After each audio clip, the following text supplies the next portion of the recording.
And we are CFL, Miracle Family. CFL, go to fight for life. CFL, Catholics for family and life. Okay, so ngayong gabi, gusto ko na pakilala ang ating speaker, our very own, the parish priest here. He's Reverend Father Nelson Arqueta. Father, palakpakan muna natin siya. Ang Adbyento ay panahon ng pagpapalalim sa pananabik ng puso natin sa pagdating ng Panginoong sinisinta natin at panahon ng pagpapaibayo sa paghanda natin para rito. Ang Advent ay hindi dapat maging isang season lamang para sa atin. Okay? Ayan, tayo papasok sa isang season. Hindi dapat maging season lamang sa atin ng Advent. Bagkus dapat ito ay maging isang uri ng pamumuhay. Advent must be a way of life for us. Christian life has a permanent character, Advent quality. For we are always waiting for the coming of the Lord. Ang buong buhay natin ay dapat maging isang paghihintay at paghahanda sa pagdating ng Panginoon sa buhay natin. Kaya nga tawag sa atin ay Advent people. Hayaan ninyong i-address ko ang bawat isa sa inyo. Kapatid, ano ang balak mo para sa Adbyento? With all honesty, ano ang balak mo sa Adbyento? Kasi I'm sure marami kayong balak for Christmas. Yung paghahanda natin natutuon sa Christmas. Pero ikaw, ano ang plano mo para sa Advent? Okay? Anong plano mo para hindi naman matabunan ng mga distractions and diversions ang iyong Advent preparation? How do you intend to do your Advent waiting? Itinuturo sa atin ng Adbyento kung saan dapat nakatutok ang puso natin sa paghihintay sa pagdating ng Panginoon. Sad to say, waiting is not our strong point. Sa totoo lang, ayaw nating naghihintay. Hindi po ba? Ayaw nating naghihintay. Ayaw nating pinaghihintay tayo. Mahina tayo pagdating sa bagay na yan. Kaya nga lumalabas.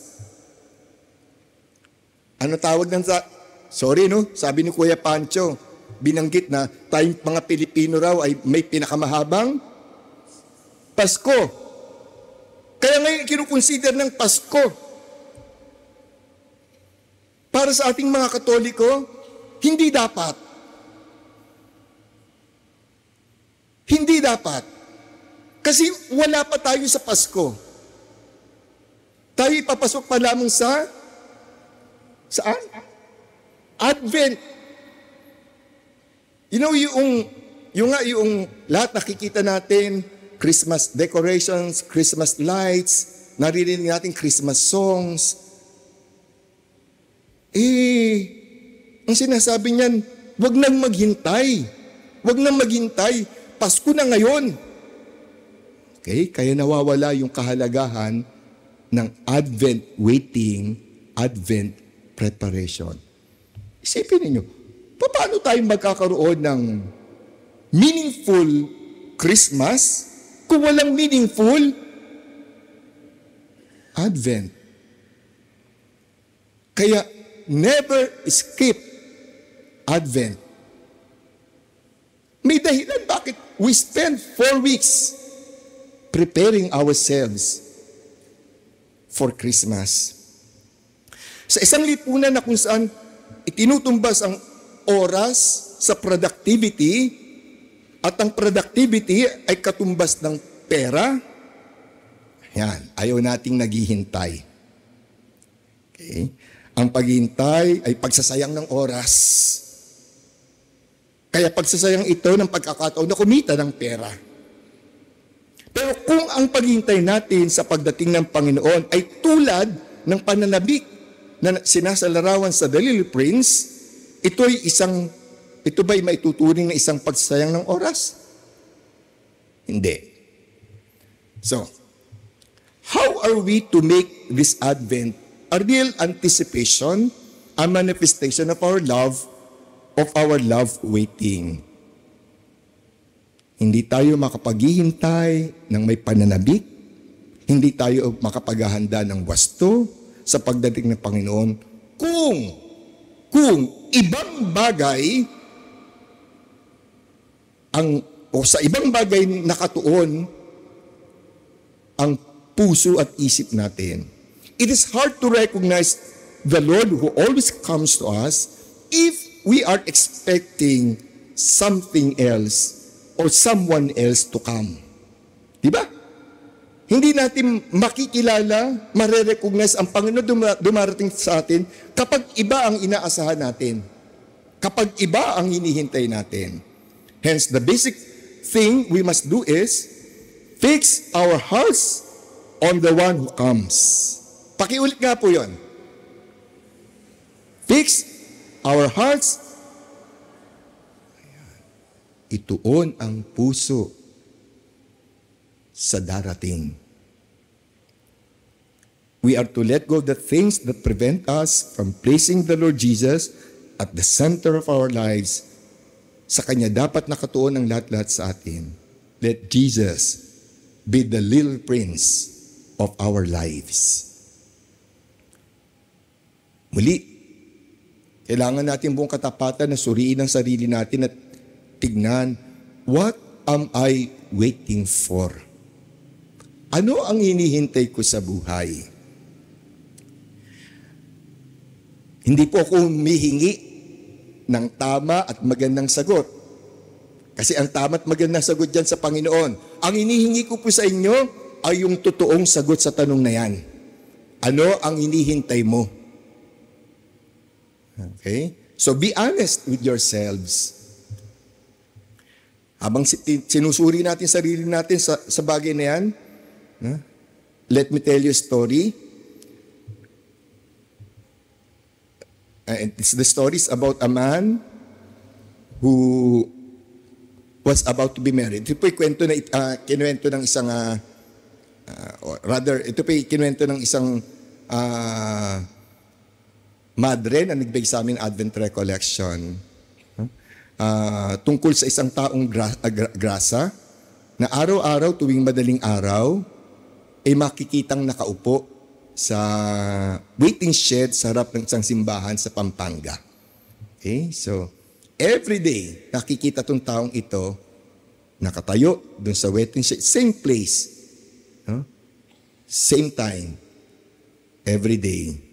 Isang lugar ang kinatatayuan niya, hindi nagbabago ng pwesto at laging nakatingin sa malayo. Ang story pala sa pagsaliksik ng madre, ang kwento pala nung taong grasa na ito ay ganito.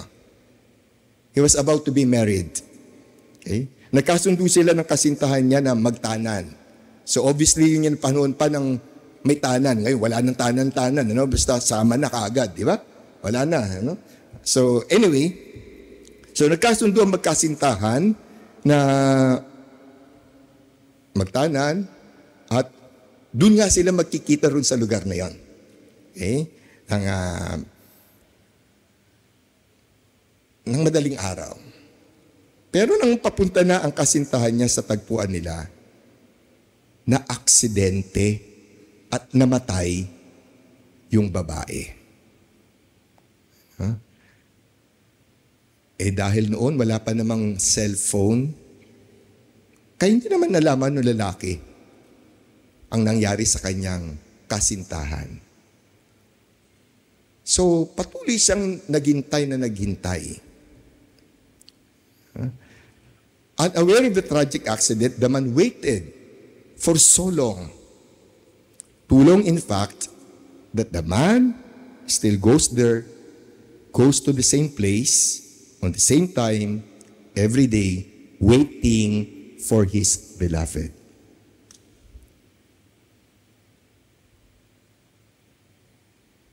waiting for His beloved. Muli, binabalik ko sa inyo yung tanong, kapatid, ano ang hinihintay mo?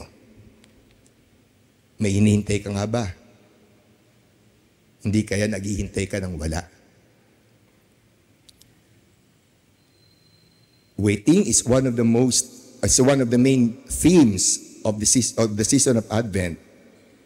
Muli, Advent is the time when we are reminded that we have to wait for God.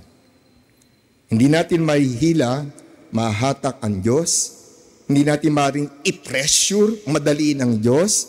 We can only wait for God to reveal Himself to us. Waiting plays a big part in our lives. Malaking papel ang ginagampanan ng paghihintay. Sa katunayan, maaari natin sabihin na kung ano ang hinihintay natin, kung ano ang pinaghahandaan natin, ay siyang nagtatakda ng direksyon ng buhay natin. Hindi po ba? Tama ba ako? Wala yata akong kausap. Tama po ba ako? Kung ano ang hinihintay natin, siyang nagtatakda ng direksyon ng buhay natin. Kaya yung tanong na, what are you waiting for? Napakahalaga. What we wait and prepare for reveals what we love and the kind of life we dream of. Halimbawa po tignan ninyo kung saan kayo pumapasok sa ganitong mga categories. May mga taong umaasa na kumita ng mas malaki at yumaman at willing na isakripisyo ang lahat para sa pera. Time, health, friendships, marriage, honor, principle, etc. May mga taong nag-aabang ng chance to be in power at handa silang gawin ang lahat para sa kapangyarihan. Cheating, lying, intimidation, violence, compromise, at ngayon usong-uso ang paggamit ng social media para magpakalat ng disinformation, misinformation, black propaganda. Yahat ay gagamitin para malagay lamang sa poder. May mga taong naghihintay sa opportunity na magpakasarap, magpakasasa, bigyang kasiyahan, satisfaction ng sarili, overeating, drinking, gambling, sex, drugs. Mga kapatid, kung dito sa mga bagay na ito nakatuon ang puso natin, hindi natin magagawang maghintay ng may pananabik at hindi natin magagawang mapagandaan ng may galak ang pagdating ng Panginoon. At siyempre, ang pinakahihintay at inaasahan o pinananabikan natin ay ang pagdating ng Panginoon. That is why, in this Advent season, we express our hunger and thirst for the coming of the Lord. Kaya nga nagsimula tayo kanina sa isang awitin, awit ng paghahangad. Sana yun talaga yung maging diwa na taglay ng puso natin, ang paghahangad, pagnanasa sa Panginoon. Okay? Only Jesus, the Lord who comes, can fill the emptiness in our life. Tanging ang Panginoon Jesus ang makapupuno sa kahungkagan, emptiness, kawalan ng laman ng puso natin. Advent recognizes the fact and the truth that the entry of Christ into our life, into every part of our life, is still unfinished. There's still much of us that needs to be redeemed. Tulad ng dark corners to be illumined, old parts to be transformed, unclean recesses to be cleansed, empty spaces to be filled, wounded parts to be healed, broken pieces to be restored. Our Advent waiting should be an expression of our longing for the one who is to come. Muli mga kapatid, palalimin natin ang paghahangad at pagdanasa sa puso natin para sa pagdating ng Panginoon sa buhay natin. We take a short break. No? Break in a sense na I ask you to spend some moments of silence in prayer and reflection. At pwede ring gamitin natin ito na we break. Okay? So, but only for 4 minutes and 39 seconds.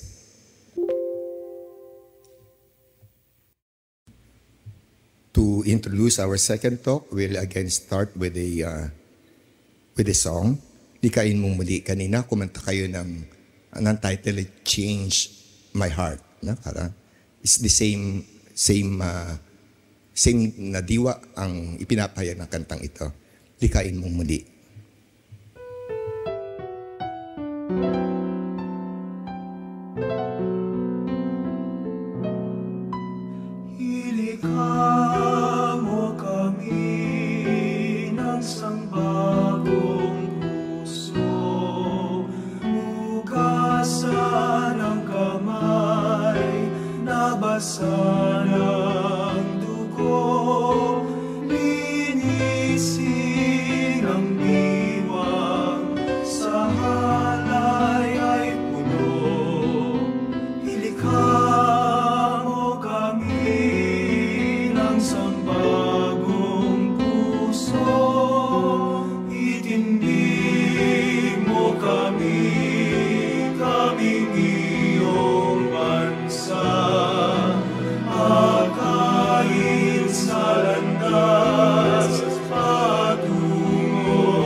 Sa first talk natin, sinubukan nating suriin ang totoong hinahangad, ninanasa ng mga puso natin.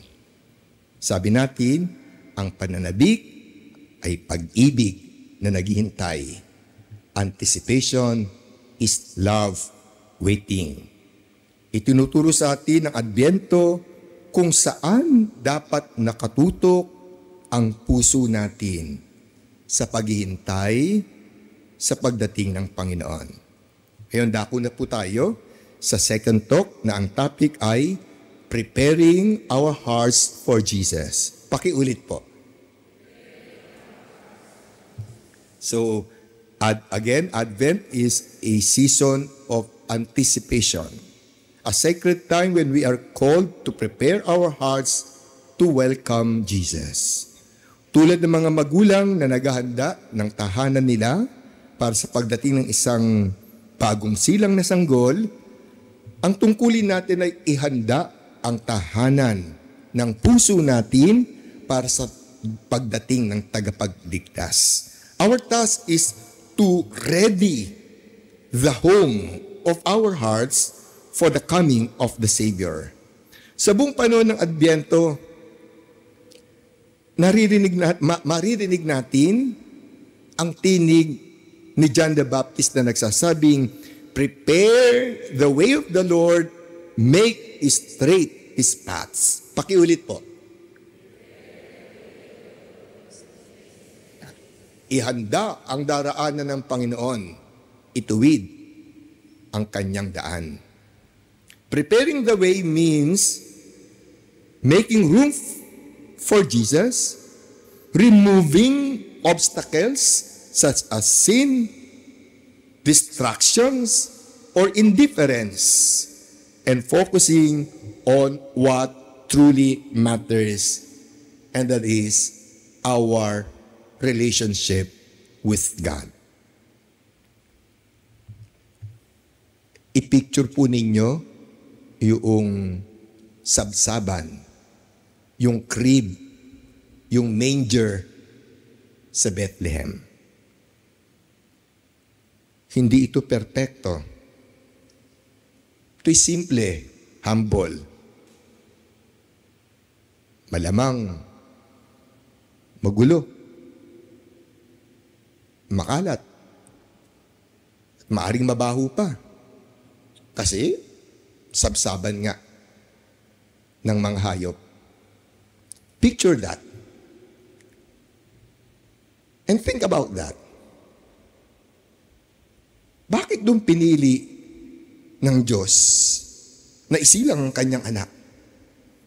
Sa gayong karagayan,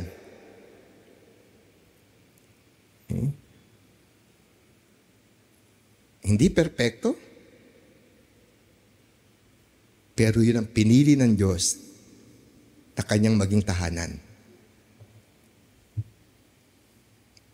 Maring maramdaman natin na ang puso natin ay di karapat-dapat, puno ng kalat, marumi, matigas, makasalanan, sugatan, pira-piraso, broken. Maaaring sa iba't ibang yugto ng buhay natin na gano'n ang pakiramdam natin sa puso natin.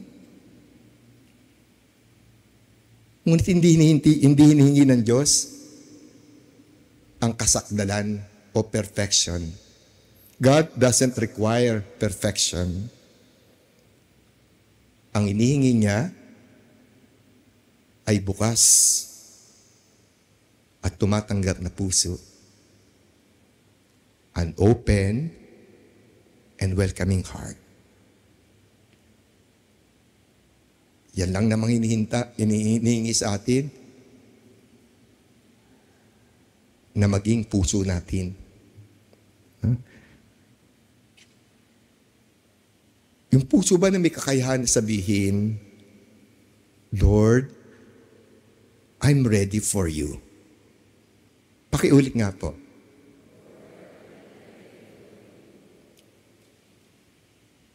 Panginoon, handa ako para sa iyo. So sana yan talaga yung batayang dasal natin ngayong Adbyento. Sana masabi natin yan ng tapat at totohanan. Lord, I'm ready for you. Paano nga ba natin may handa?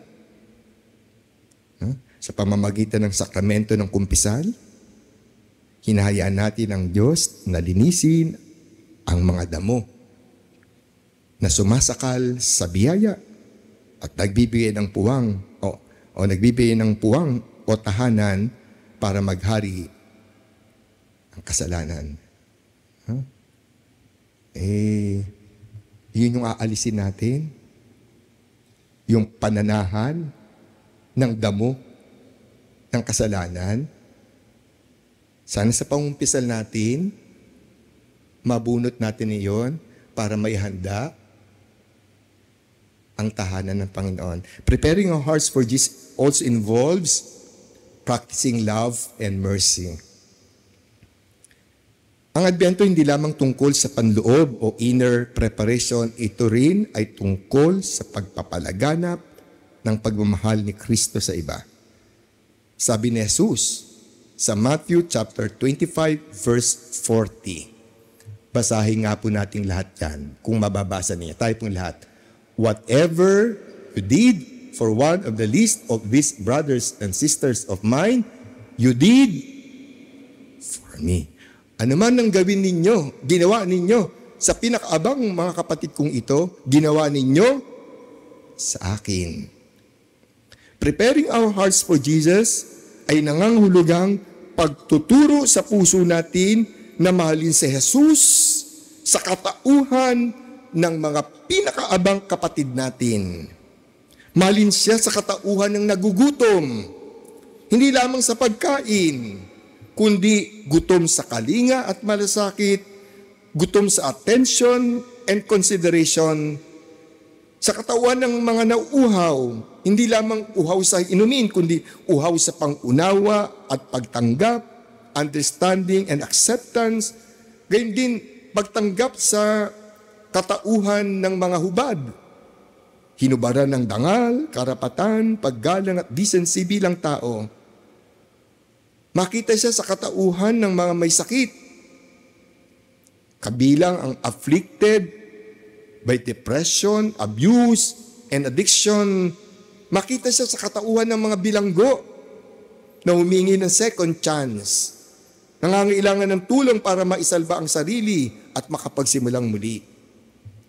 My dear friends, when we respond to the needs of the least, sisters and brothers of ours, we respond to Jesus Himself.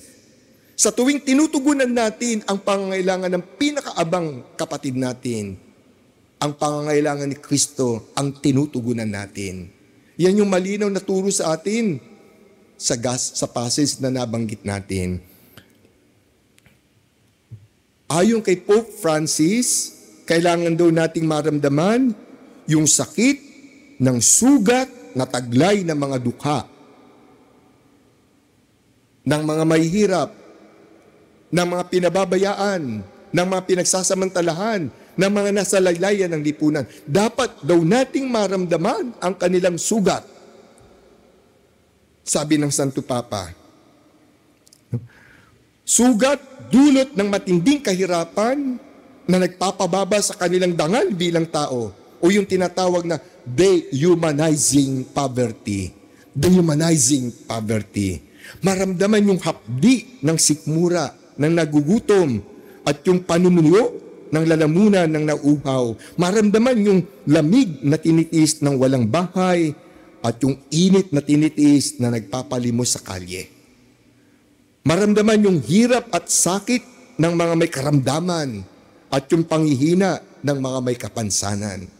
Maramdaman yung pagod ng isang manggagawa, yung frustration niya dahil sa liit ng kanyang kita at hindi niya mapakain ng sapat ang kanyang pamilya at lalong hindi niya mapag-aral ang kanyang mga anak. Sabi ni Pope Francis, in the wounds of the poor, the hungry, the helpless, and the sick, we touch the wounds of the poor Christ. We touch the wounds of the crucified Christ. Finally, Advent reminds us of hope. Ang Adbyento ay panahon ng pagbubuhay, pagpapasigla, pagpapaalab sa ningas ng pag-asa sa puso natin. Sa isang mundo na puno ng mga ingay, kaguluhan, distractions, diversions, uncertainties, insecurities, mga bagay na nagdudulot sa atin ng takot at pangamba, madiling malihis ang puso natin, mawaglit ang pansin natin, at matuon na lamang sa worldly matters and concerns. So, ano ang gamot sa mga distractions na ito? Ano ang antidote? Pag-asa. Hope. Hope allows us to focus on God's promises. Sa dami ng bad news na araw-araw natatanggap natin, araw-araw bumobomba sa atin. Wag nating hahayaan na ito'y matabunan, na ang pag-asa natin ay matabunan ng mga ito. Ang pagsilang ni Jesus nung unang Pasko, ang paggunita natin sa kanyang unang pagdating, at ang pananalig natin sa kanyang muling pagdating, ay nagpapaalala sa atin, God has not abandoned us. God has not abandoned us. Pakiulit nga po. Yan ang panghawakan natin. Sana ngayong Adbyento, pagkahigpitan natin ang pagkapit natin sa katotohanan na yan. By preparing our hearts, we embrace this hope. Advent serves as a reminder that hope is not a vague or distant feeling, but a firm and present reality anchored in God's promises. Ang pagdiriwang ng Pasko ay tanda ng pinakamataas na katuparan ng pangako ng Diyos na magdadala o magpapadala ng tagapagligtas. Higit pa sa isang pangyayari sa kasaysayan, ito ay isang buhay na katotohanan na patuloy na nangungusap sa atin hanggang ngayon.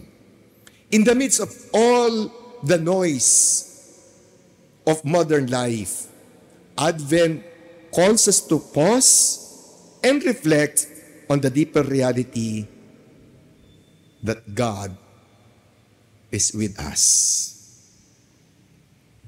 Ang kanyang pagdating sa mundo bilang isang sanggol sa Bethlehem ay isang dakilang pagpapakita ng pag-ibig at biyaya ng Diyos sa atin. And that love is just as real today.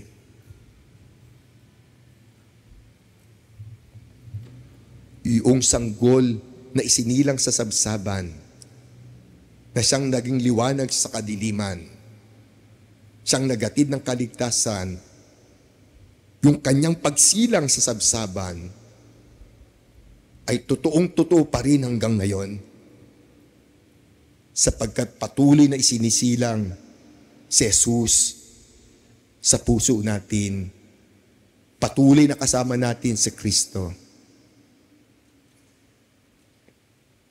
He is as real as today. This hope is rooted in the promise of salvation and eternal life that Christ brings. The message of Advent is not one of wishful thinking, but a deep trust in God's faithfulness. Yun yung pinaka-pundasyon ng ating pag-asa, na tapat ang Diyos sa kanyang pangako. Tapat ang Diyos sa kanyang pangako. Dahil tapat ang Diyos noon, ngayon, at bukas, yan ang pundasyon ng ating pag-asa. Habang naghahanda tayo, habang hinanda natin ang mga puso natin para sa Pasko, inaanyayan tayo na muling buhayin ang ating pag-asa sa Diyos na tapat at tumutupad sa kanyang mga pangako. Pero let me dwell on the practical relevance of this. Ano nga ba ang practical na kabuluhan nito sa atin? Nais ko pong bigyang diin ang 4 na puntos. 1. Tayo pong lahat, basahin natin. Advent calls us to reorient our priorities, shifting our focus from the distractions of daily life to the promises of God. Pagsikapan naman natin gawin yan ngayong Adbyento, ha? Nasalip na nauubos yung oras natin sa Quadcom hearing, ano? Salip na nakatuon yung puso natin sa social media, salip na hinahayaan natin na bombahin tayo ng mga bad news, fake news, misinformation, disinformation. Salip na yan, pagtuunan natin ang mga pangako ng Diyos. No? Isang practical na bagay na magagawa natin ngayong Advent. Advent reminds us to focus on the one thing that never changes. God's promise of love and salvation. Ito natin ang ating puso sa mga pangako ng Diyos, sapagkat ang Diyos tapat sa kanyang mga pangako. 2, tayo pong lahat. Advent encourages us to live with a sense of expectancy. Muli, expectancy, anticipation, paghahangad, pagnanasa.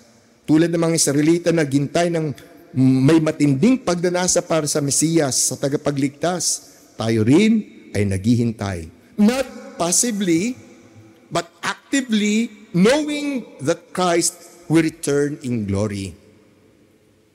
This anticipation gives us purpose and urgency in our daily lives.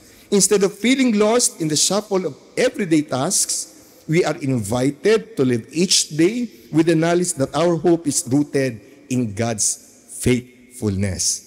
No? Tulad noong fox, no? In-express ng fox, dapat puso din natin kumbaga sabik na sabik.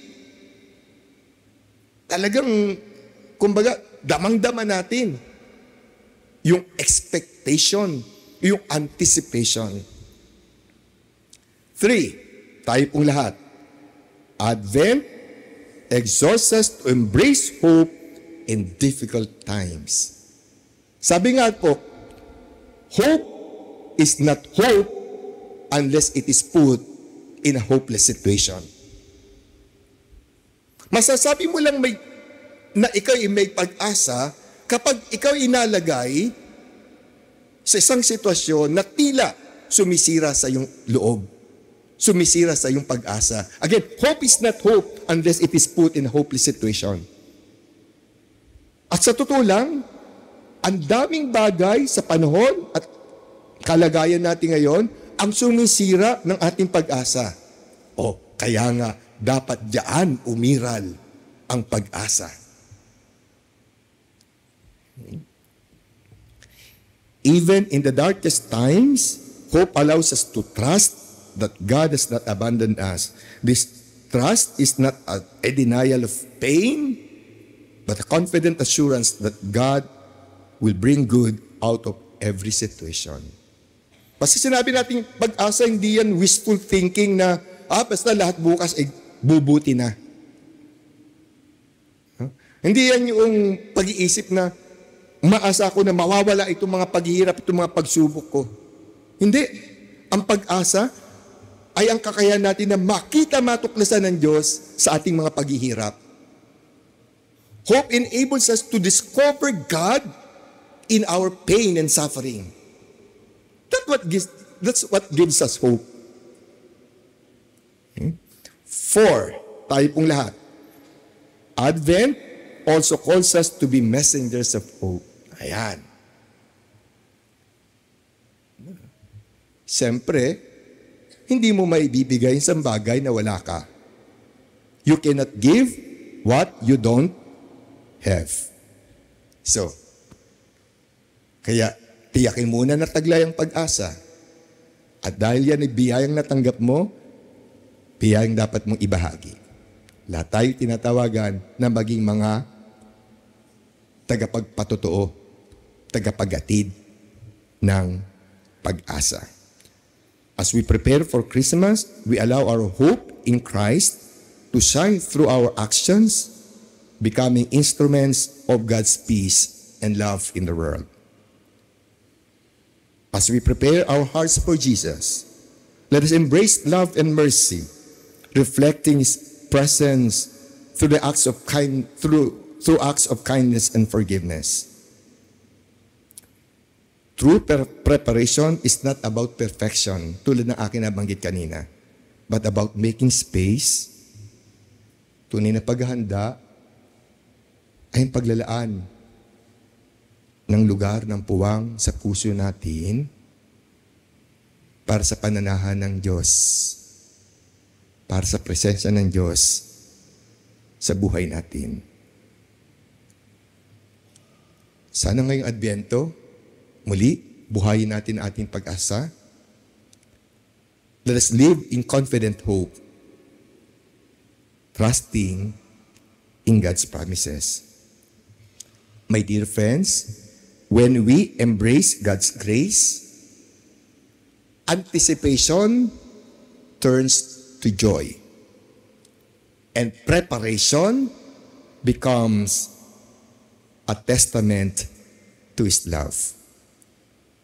So again, my dear sisters and brothers, may our hearts be ready to welcome Him with love and hope.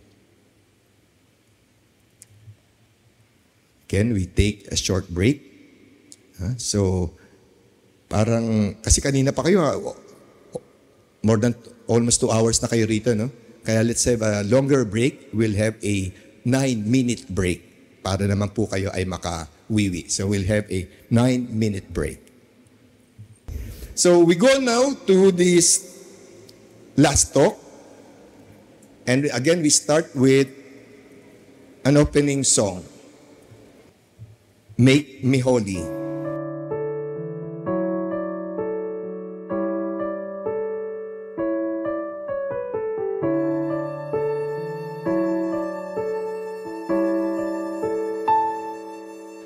Prepare my mind, prepare my soul, prepare my heart and make me whole. Prepare me for the awesomeness of you. Renew in me a spirit strong. Remind me, Lord, of all that's wrong. Create in me complete desire for you. And make me holy,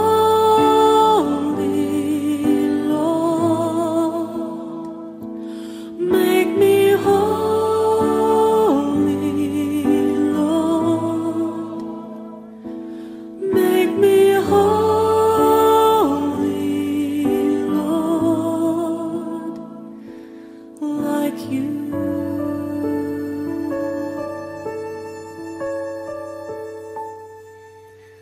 Consume my mind, consume my soul, consume my heart and make me whole. Consume me with the awesomeness of you. Destroy the pride, destroy the hate, destroy the things that separate, and keep me from returning back to you. And make me holy, Lord. Make me holy, Lord. Make me holy, Lord, like you.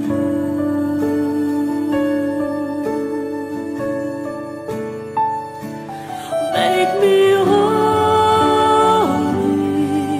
Lord. Make me holy, Lord. Make me holy, Lord, like you.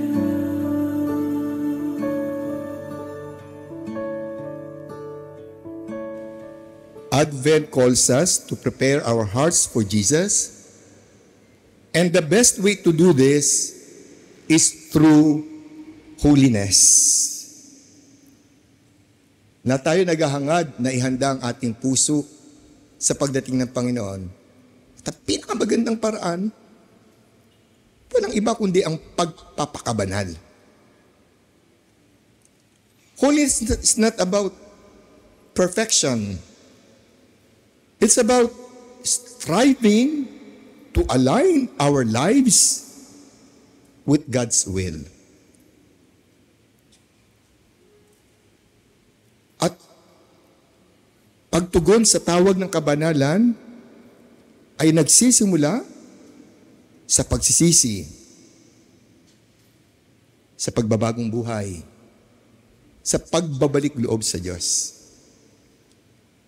Holiness begins with repentance and conversion, turning away from sin and allowing God's mercy and forgiveness to renew us.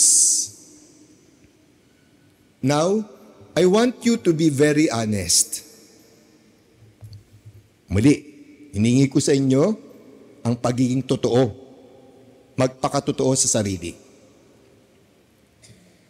Gusto ko sagutin ito ng bawat isa sa inyo. And you really have to answer this question, ha? Pwede nyo i-message o isulat, sulat o i-type sa inyong, sa inyong smartphone. Ang mahalaga, sagutin ninyo. Anong reaction ninyo kapag sinasabi sa inyo, you are called to be holy? You are called to be holy. Ano ang reaction mo? Okay, pwede nyong, sabi ko isulat ninyo, pwedeng emoji. No? Kapag sinabi sa'yo, you are called to be holy, tinatawag kang maging banal, pag-isipan mo, ano ang reaction mo? Bibigyan ko kayo ng 99 seconds para sagutin yan.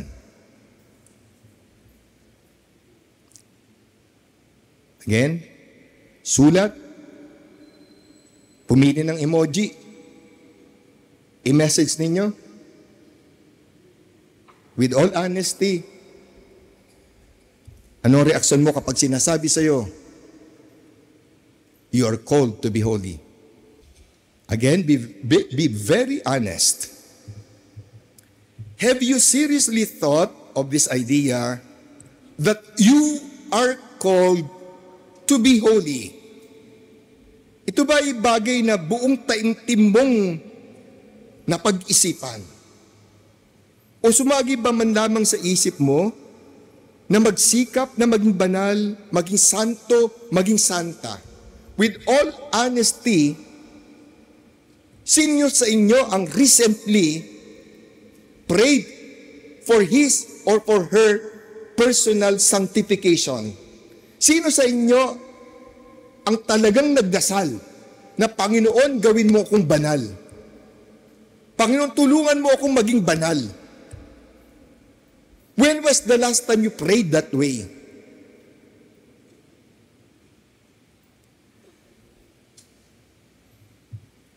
Maraming ilan sa inyo ang reaksyon ay ganito.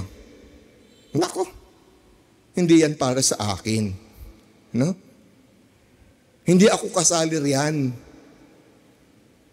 Malabo na maging banal ako. Para lang yan sa mga pari, madre, religyoso, o sa mga taong simbahan. Yung sa simbahan na halos natutulog. Hindi yan para sa akin. Well, my dear friends, as your pastor, it would be remiss of me, very remiss of me, kung hindi ako mangungusap at mangangaralan tungkol sa pagpapakabanal.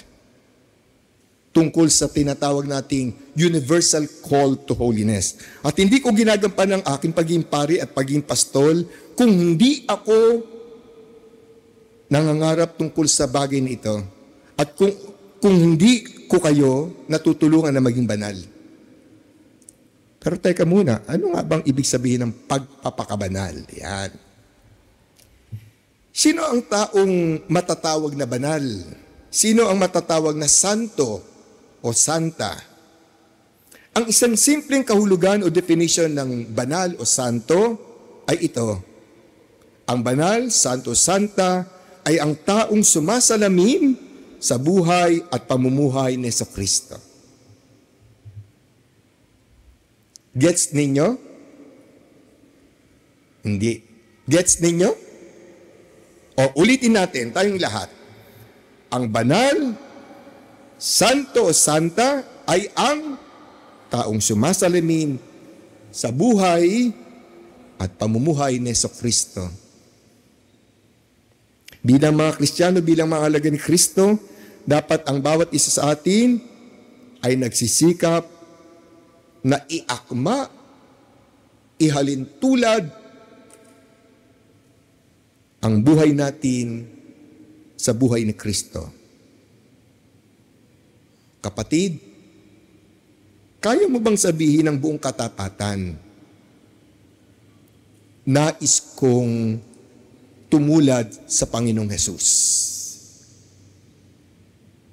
Can you say that with all honesty, with all sincerity?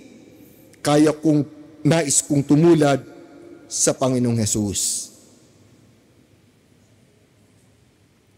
If you can say that, say it now. So, say it.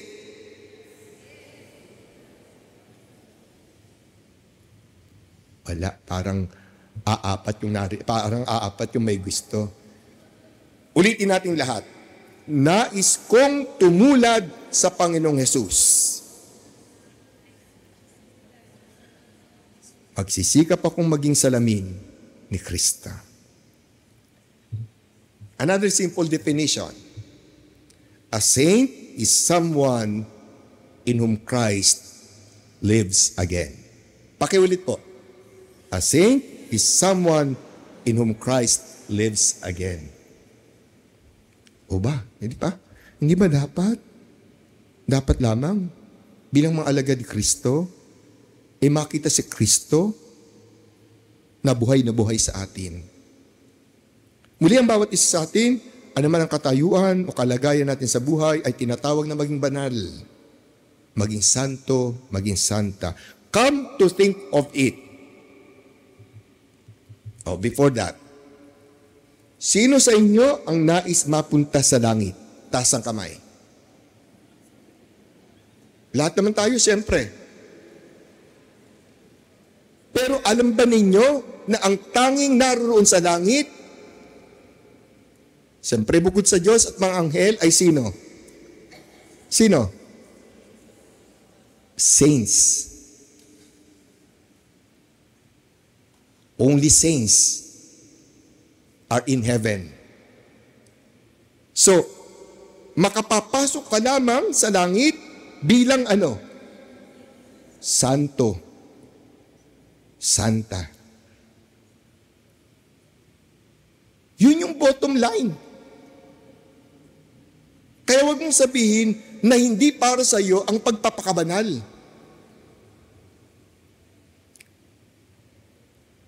May isang spiritual writer na nagsabi, there's only one real sadness, not to be a saint. You know, this one clarifying statement, because what it implies is that everything else, wealth or lack of it, power or absence of it, good reputation or bad reputation, privilege or without it, all of that is trivial. Ang lahat na yan ay walang kabuluhan, walang kahalagahan. All that is unimportant. What finally really matters is being holy. Meaning, being the person God wants you to be. Itong dapat nating isipin araw-araw. Itong dapat na maging pangunahing alalahanin natin. To be a saint is to be holy, and to be holy is to follow God's will, and God's will is always the will to love, and love is willing the good of the other. Parang ang hirap sundan, ano? Ulitin ko, ha? To be a saint is to be holy. And to be holy is to follow God's will. And God's will is always the will to love. And love is willing the good of the other as other. Pope Benedict XVI defines saint as someone who seeks to carry out the divine will faithfully and lovingly. Saints are brought together by the common desire to incarnate the gospel in their lives under the impulse of the Holy Spirit. Muli, siguro karamihan sa atin nag-aalinlangan, nag-iisip ng ganito. Kaya ko ba talagang maging banal? Sa sobrang hina ko, how weak I am, sa dami ng kahinaan ko, weaknesses, limitations, brokenness, parang imposible sa akin na maging banal.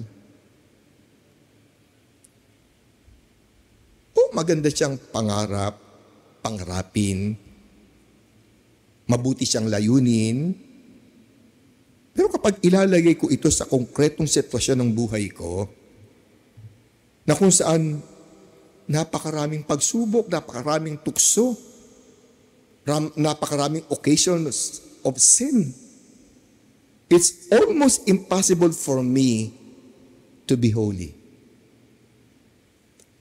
I'm sure marami sa atin ganyan yung iniisip o at least nararamdaman. Sa ganang sarili natin, totoo naman, hindi talaga natin kayang maging banal. Sa ganang sarili natin, we don't have any power by ourselves to be holy.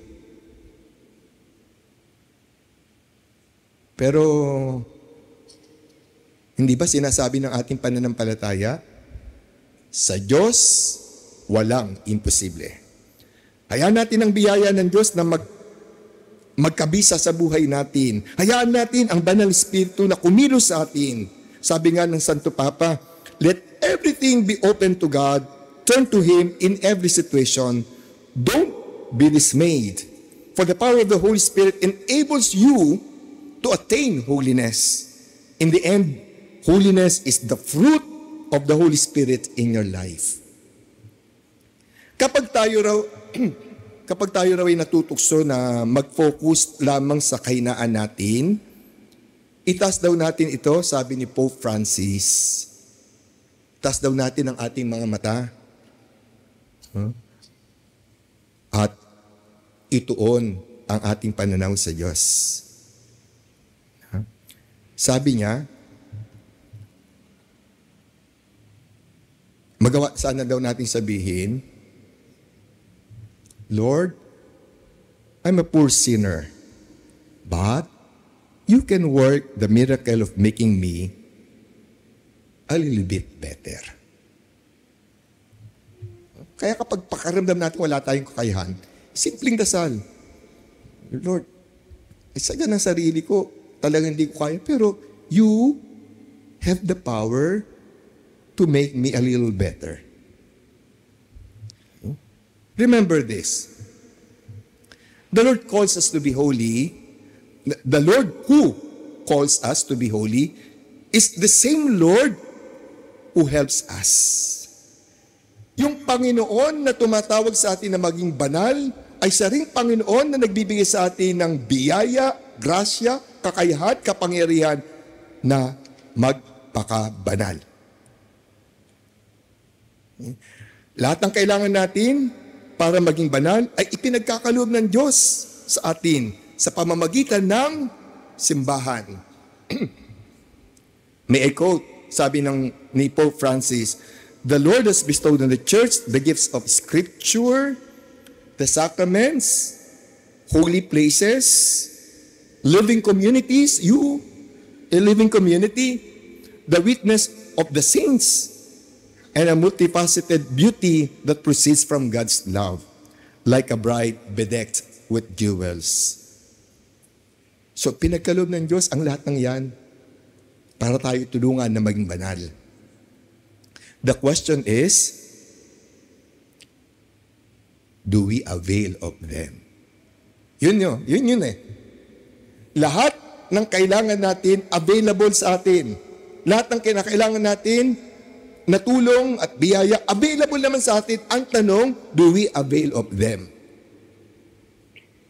The sacraments, displays, the rosary, the Blessed Sacrament, the Adoration Chapel, they are all available para tayo mabiyayaan. But do we avail of them?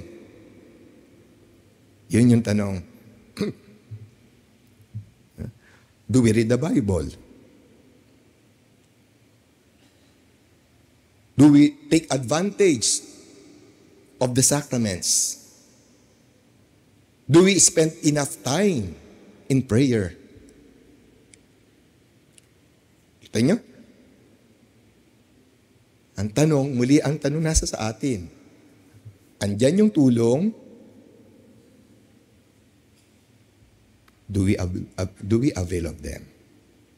Sabi ni Pope Francis, maaari raw tayong maging banal sa pamamagitan ng kanyang tinatawag na small gestures of holiness.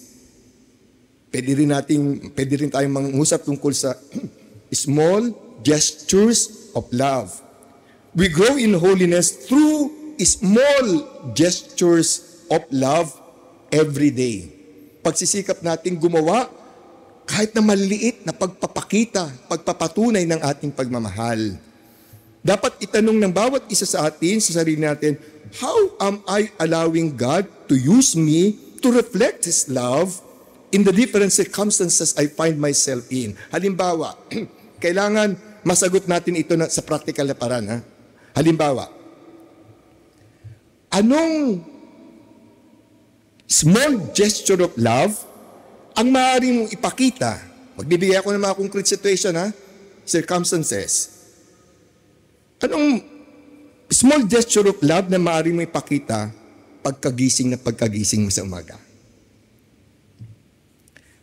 Kapag nagbiyahe ka, papasok sa trabaho,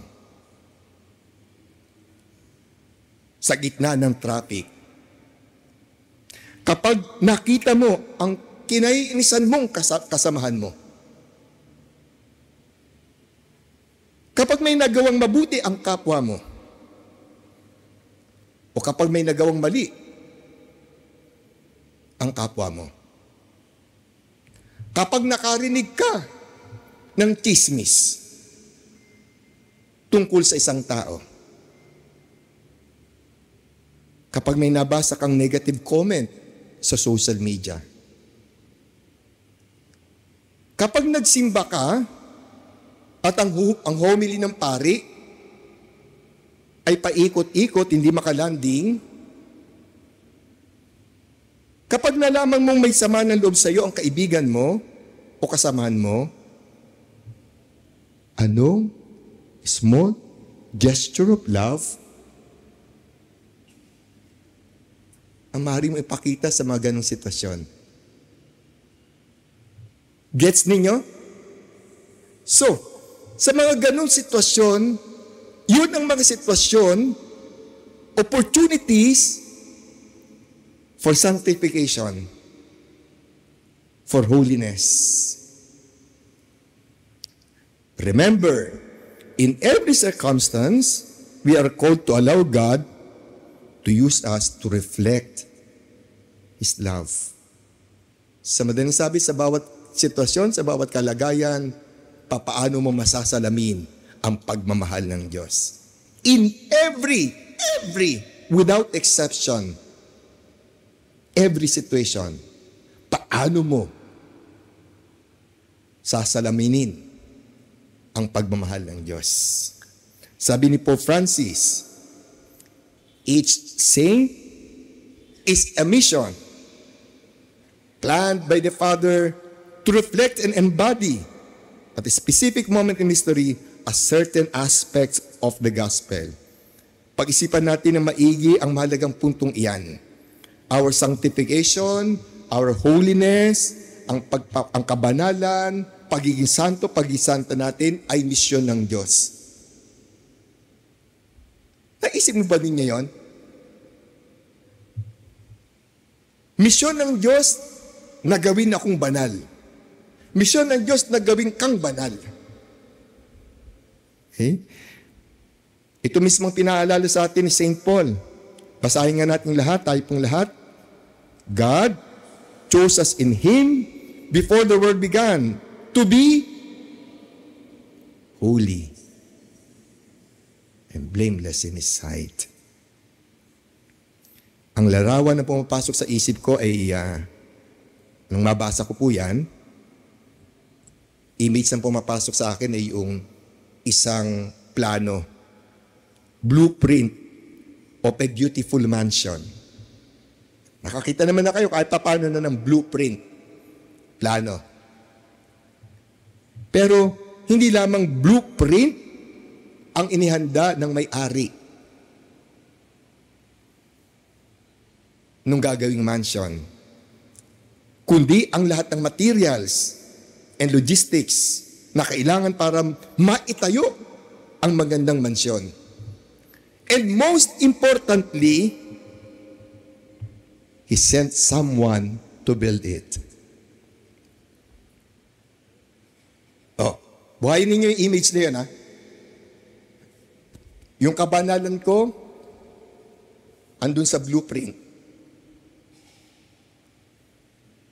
At lahat ng mga materials, logistics na kinakailangan para maitayo o maganap yung aking pagkabanalan, pinadala na rin mismo ng Diyos. At yung bubuo nung mansion na yon, ayon sa blueprint, ay pinadala rin ang Espiritu ni Kristo. He made it the mission of Christ to make us holy. Wow. Just wow. Isipin ninyo, ang kabanalan ko, may siyang misyon ni Kristo. Yun talaga ang layunin niya na maging banal ako. Again, dwell on that powerful message. I hope you can spend some time during this recollection and the coming days, simply thanking the Lord for His plan for you to be holy, simply cherishing and appreciating in your heart that God wants you to be holy, that God plans you to be holy, simply envisioning or imagining that plan of God for you. Sana pasabi natin, salamat Lord, nais mo maging banal si Nelson, o si Pancho, o si Early, o si Cookie. Sana sa ganitong paraan, lumalim ang pagnanasa natin na maging banal, maging santo, maging santa. Yun nung si St. Thomas Aquinas ay nasa mga huling sandali na ng kanyang buhay, tinanong siya ng kanyang kapatid na babae, Thomas, what is the main thing to do to get sanctity? Ano yung pinakamahalagang bagay na dapat gawin para maging banal? At ang sagot ni Thomas ay, the main thing to get sanctity is to have a great desire to get it. Yun yung pinakamahalaga. Ang hangarin, ang nasahin na maging banal. Di ba kaya nagsimula tayo sa pagsusuri ano yung hinahangad ng ating puso? Right here, right now, masasabi mo ba dama na ang pinakamalalim na hinahangad ng iyong puso ay yung kabanalan? Another way of putting it is the first step to holiness is to have the great desire to be holy. Sa pagpasok natin sa panahon Adbyento, tanggapin ninyo ang biyayang ito.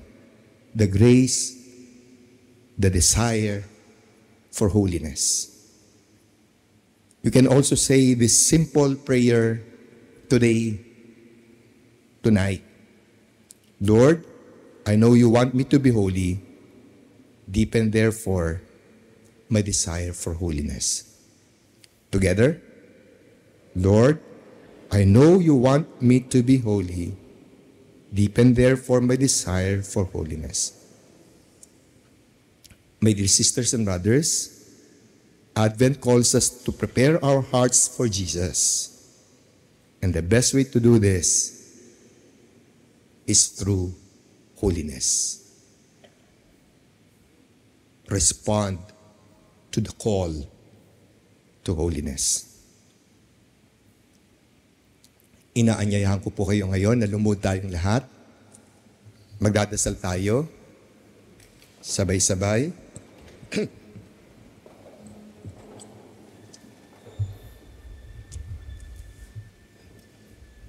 Together we pray. Father, thank you for calling me out of darkness into your marvelous light and for setting me free from slavery to sin. You are holy, you're a holy God, and I desire to be holy too, but my will is so weak and my body is so poor. Lord, purify my heart and cleanse my inner thoughts, for I desire to live in holiness of heart.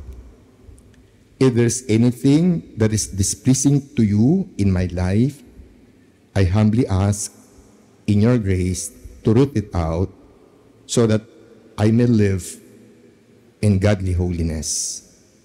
With all my heart, I pray, Lord, do whatever it takes to strip away my weakness and help me to find your grace.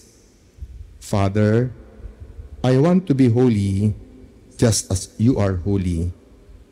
Help me to die to my own will.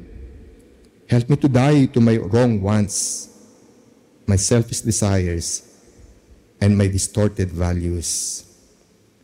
I open up myself in humility to let you, my Lord and my God, to do your work in me, on me, and for me.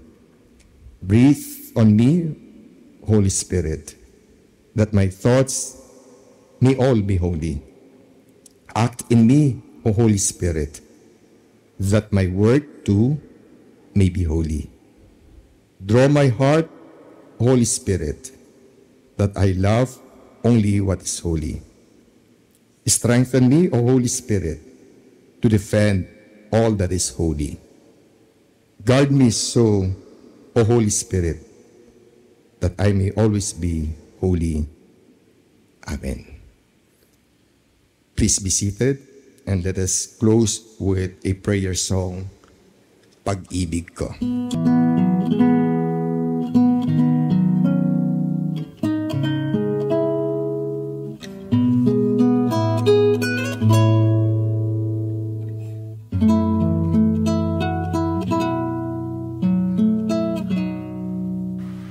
Hindi ka kailangang magbago kahit ito'y mas ibig ko.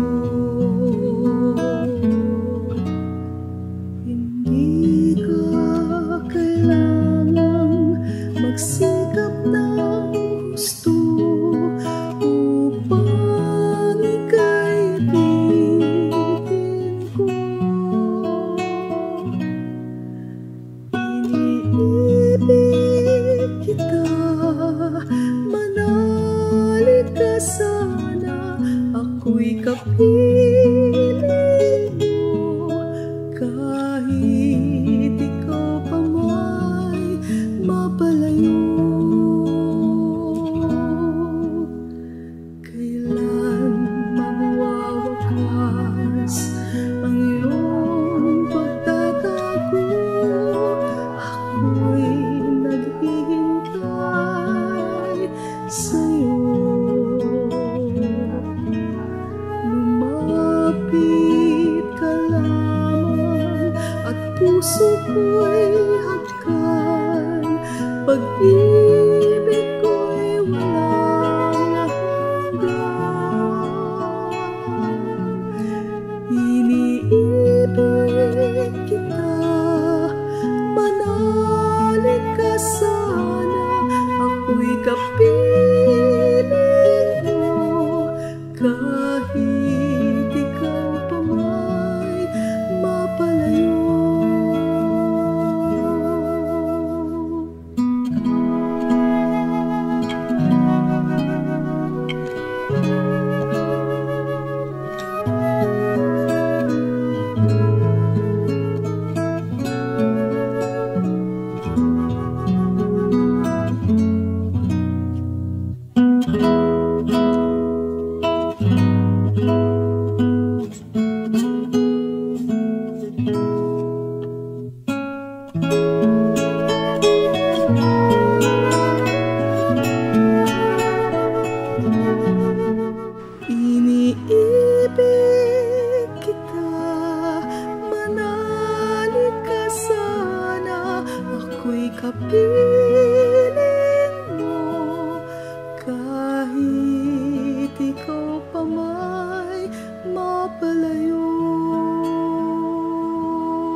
Please rise for the blessing. The Lord be with you. May Almighty God bless you, the Father, and the Son, and the Holy Spirit. Maraming salamat po sa pagbibigay niyo sa akin ng pagkakataon, the opportunity and the privilege to journey with you. Thank you very much.